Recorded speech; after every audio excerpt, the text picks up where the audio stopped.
ఇదేంటండి ఇప్పుడు మీ బైబిల్ మీరు ఖండించుకుంటే ఎట్లా అండి? నేను ఖండించాలి గానీ. మీరు ఖండించలేదు ఎక్కడ? మరి ఈ వచనాన్ని మీరు ఎందుకు ఖండిస్తున్నారు?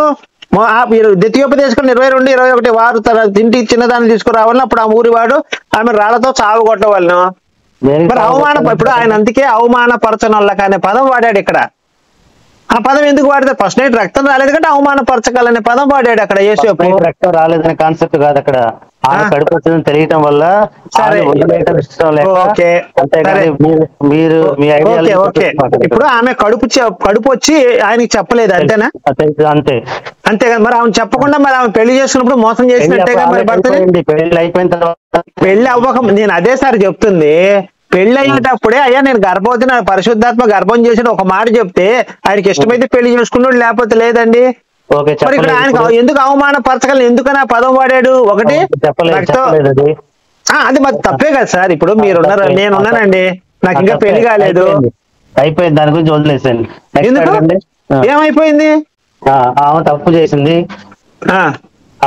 చేసింది ఇంకేమో సార్. బైబిల్ ఆమె పరిశుద్ధురాలు, దేవుడు మరి ఆమెను ఎంచుకున్నాడు పరిశుద్ధురాలు అని చెప్తున్నాడు. దానివల్ల జరిగే నష్టం ఏంటి? దానివల్ల నష్టం ఏందంటారు? ఏందండి, ఒక స్త్రీ పరిశుద్ధురాలు గొప్ప స్త్రీ అని చెప్పిన ఆమె, ఇప్పుడు ఆమె పరిశుద్ధురాలు కాదు భూమిని మోసం చేసిందంటే గొప్ప స్త్రీ ఎట్లా అవుతుంది? బైబిల్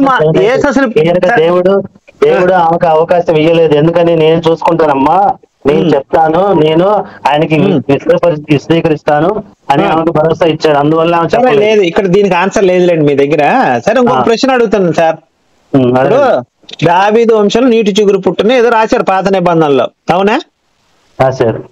రాసినప్పుడు మరి యేసు అనే అతను దావీదు వంశానికి ఎలా చెందినవాడు? ఇది చెప్పండి పోనీ దీనికన్నా సమాధానం. యేసు ఎవరికి పుట్టాడు? యేసు తల్లిదండ్రులు ఎవరు? ఆ దావీదు వంశానికి ఈయన ఎలా చెందినవాడు? అదన్నా చెప్పండి పోనీ. దావీదు లైన్ లో ఏంటండి? అందువల్ల ఏంటది మళ్ళీ అర్థం కట్ అయిపోయింది వాయిస్. దావీదు వంశానికి ఎలా చెందినవాడు?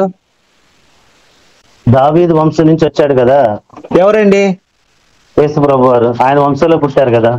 అదే ఎలా పుట్టాడండి? ఎవరికి? దావీదు వంశం నుంచి వచ్చిన చివరి వాడు ఎవరు యేసు ప్రభు ఉన్న టైంలో?